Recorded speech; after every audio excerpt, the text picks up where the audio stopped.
As a homeschooling mom of 5 who's been doing this for over 11 years, homeschooling high school felt like a looming mountain for me. Even with all that experience. What if I mess up? What if they aren't ready for college or life?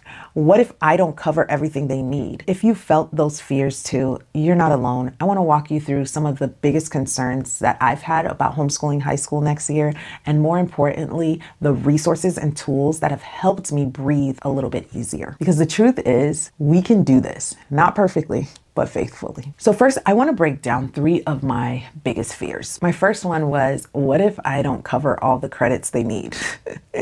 I remember staring at the high school planning sheets and thinking, how am I supposed to plan 4 years of coursework and make sure it all counts? That was overwhelming, and I didn't want to shortchange my kids, but I also didn't want to burn them out or myself out. My second fear was, what if I can't teach the harder subject? Like, let's be real, chemistry, advanced level math, essay writing, sometimes it just feels like a lot.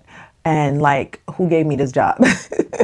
And while I know I'm capable of learning alongside them, I also know my time and energy are limited, especially with having a baby on the way. The third thing is, what if they fall behind or aren't ready for the real world? This one hit me hard. I don't just want to check boxes. I want them to leave our home confident, capable, and walking with the Lord. And the weight of that can feel really heavy at times. So this is what's helped me face those fears. First things first is I needed a place to keep everything straight. Credits, goals, daily routines, even the emotional and spiritual side of homeschooling.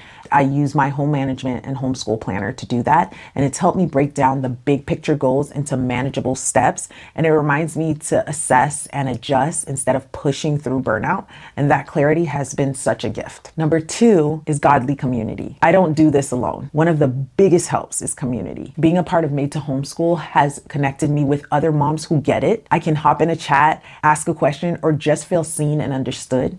And beyond that, I'm so thankful for the people in my life, friends, mentors, and even fellow homeschool moms in my church.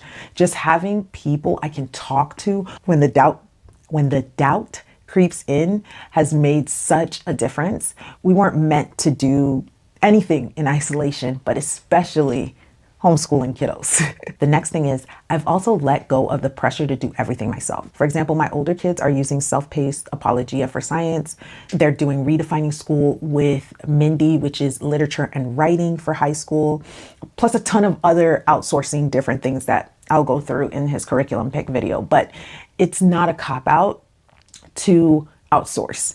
It's a way to steward your time well and preserve your sanity. So outsourcing doesn't mean that I'm not involved. It means I'm using tools that free me up to be the mom and teacher I need to be without burnout. I've also been reading more lately. So there's books that ground me in truth, give me perspective, and help me remember I don't have to figure this all out on my own strength. And so a few that have really helped me is Teaching from Rest by Sarah Mackenzie.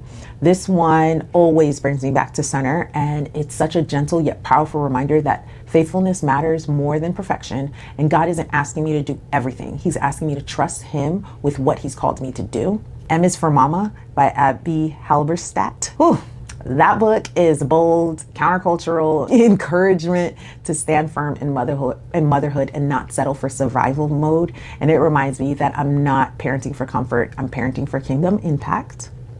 Planning high school courses.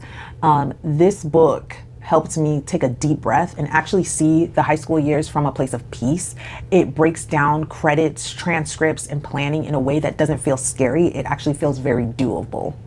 In the same way, her other book, Essential Electives for Homeschooling High School, this one gave me so many fresh ideas for electives I hadn't even thought of, ones that align with our kids' interests and prepares them for college and real life. And it helped me stop trying to recreate a public school transcript and start being more intentional.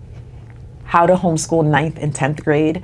This has been super practical for walking me through what the early high school years should look like without overwhelming me, and it gave me clarity and confidence to start strong and pace ourselves well. And of course, my Bible. Every single day, I need the reminder that He who has called me is faithful.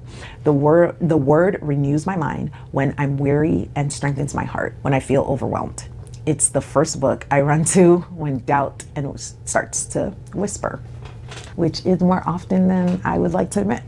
So if you're standing at the base of that high school mountain like I am, just know it's okay to feel a little scared, but we serve a faithful God who equips those he calls, and he's called you to this.